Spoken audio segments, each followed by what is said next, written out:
8 सितंबर 1933 सांगली में उनका जन्म हुआ और संगीत परिवार में ही उनका जन्म हुआ।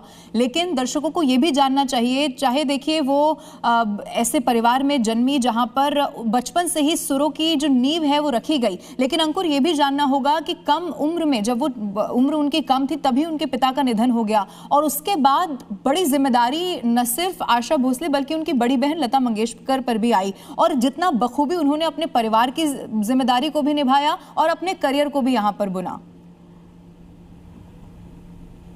नहीं, बिल्कुल आप बिल्कुल सही कह रही हैं यहाँ पर, क्योंकि जैसा हम जिक्र कर रहे हैं बार बार आशा भोसले जी का, क्योंकि आपके ऊपर अलग अलग जिम्मेदारियां थी।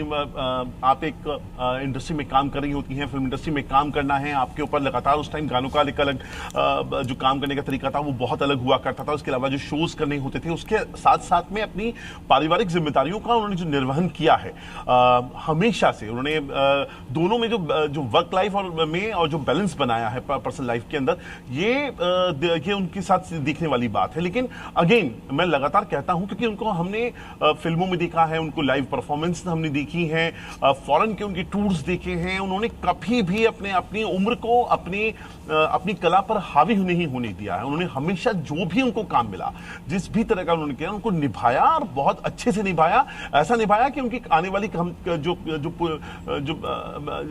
लोग आएंगे वो उनको याद रखेंगे उनकी गायकी के लिए। बिल्कुल ठीक कहा आपने अंकुर। और जब हम उस तस्वीर को याद करते हैं, जब भी हम आशा भोसले के बारे में सोचते हैं, तो वो एक मुस्कान के साथ जो उनकी तस्वीर है वो हमेशा जहन में आती है और वही छाप वो छोड़ भी गई हैं और हमेशा युगों युगों तक, क्योंकि ये एक संगीत के एक युग का अंत इसे कहा जा सकता है आशा भोसले के निधन के साथ, जो कि हो गया है। लेकिन हमेशा उनकी गायकी को, चूंकि वो कई सारे नए जो सिंगर हैं उनसे जब मिलती थी तो ज़रूर वो जो सीख है हर कोई अपने साथ लेकर चलेगा और उसको आगे तक हमेशा से याद रखा जाएगा। जो दर्शक हमारे साथ जुड़े हैं उन्हें बता दें कि हार्ट अटैक की वजह से उन्हें फौरन अस्पताल में भर्ती कराया गया। कोशिश तमाम की गई हॉस्पिटल में डॉक्टरों की तरफ से, लेकिन 92 साल की उम्र में उनके निधन की अब खबर आ रही है और अब 11 बजे कल सुबह का वक्त होगा जब उनके पार्थिव शरीर को अंतिम दर्शन के लिए रखा जाएगा। तादाद में वहां पर लोग पहुंचने वाले हैं और जिससे भी इस वक्त आप बात करेंगे, चाहे वो बॉलीवुड की कोई हस्ती हो या जिन्होंने उनको करीब से जाना हो, देखा हो, वो हमेशा अब यही कहेगा कि उनकी जो शख्सियत है वो हमेशा एक अमिट छाप छोड़ गई है जो हमेशा रही। ये देखिए उनके बारे में कुछ और भी आपको बताते हैं।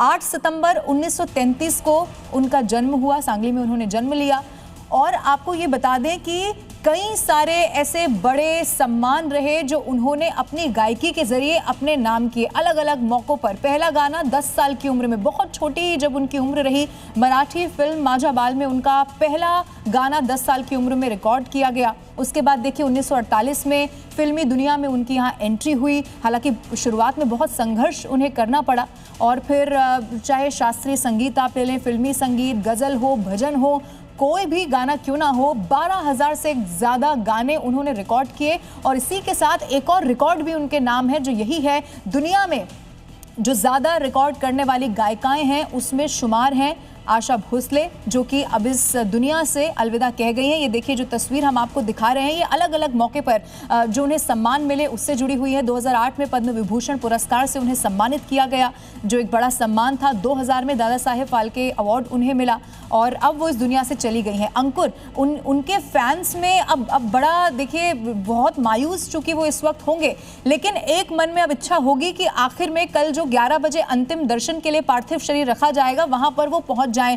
क्या उसको लेकर इस वक्त आपके पास खबर है? कैसी वहां पर, चूंकि तैयारी की जाएगी, बड़े चेहरे वहां पर पहुंचने वाले हैं, लेकिन फैंस को भी कंट्रोल करना होगा सुरक्षा के लिहाज से। देखिए जो जिस शिवाजी पार्क की बात हो रही है, जहां पर ये अंतिम संस्कार होना है, वहां पे जो लता जी थी उनका भी अंतिम संस्कार वहीं हुआ था।